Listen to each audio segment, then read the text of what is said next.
Hey everybody. So today we're going to talk about size. Brian from Greenleaf Book Group called me the other day and said it was time to start to think through what size my finished book was going to be and whether or not we were committed to keeping it in paperback or even venture into a discussion of hard copy.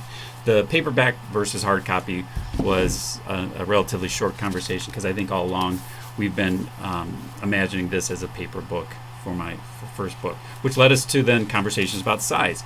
So I'm sure you all been to the bookstore and kind of, at least subliminally, kind of wondered why books are different sizes. And I'm sure there's a lot of reasons, maybe some artistic, a lot of them probably just practical production cost. So kind of Brian walked me through a short conversation on things I should be considering. But at the end of the day, I just kind of pulled out favorite books of mine. Here's a couple hard copy books, two of my all-time favorites. This one is The Last Lecture. Although The Last Lecture, this one is Tuesdays by Maury. Tuesdays is absolutely one of my favorite books of all time. They're similar in size. They're both Tuesdays with Maury is just a tiny bit taller. This one is Tuesdays with Maury. It's just got a little bit more height on it, but they're both roughly 5 1/4 by 7.5 inches. 5 1/4 wide by 7.5 high. I've been picturing something a little bit bigger than that. Here's a huge bestseller in paperback form. It could come in any size and it'd be fabulous. 5 1/2 by 8 1/4. I've always been picturing something a little bit smaller than that. Also, I don't have as many words as Elizabeth has in her book, so this never seemed quite right. Then I pulled a bunch of just plain old paperbacks off my book, some of my favorite ones. This one's by Craig Wilson. I'm sure a lot of you know Craig's work.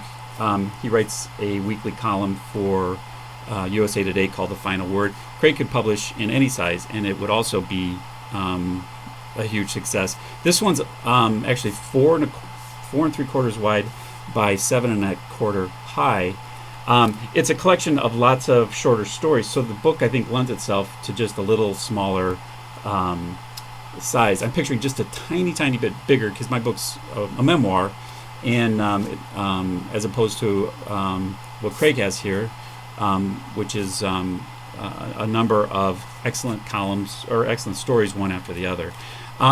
Which leads me back to a book that I think I talked about the other day, Kelly Corrigan's The Middle Place, which is 5 inches wide, 8 inches high. I've always just liked the feel of this book. The only thing I'm maybe just debating still within myself is, do I want just a little less height? But generally speaking, this is a pretty standard size, which means production costs will be more manageable. And what Brian was saying is when you start going to specialty sizes like square finish sizes, square trim sizes, that jacks up production costs. So I want to be careful about that.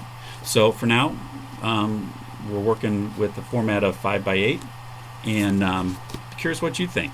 You know, what do you think when you are in a bookstore and start looking at books? Do you like smaller books? Have you ever thought about it? Let me know. Thanks for tuning in.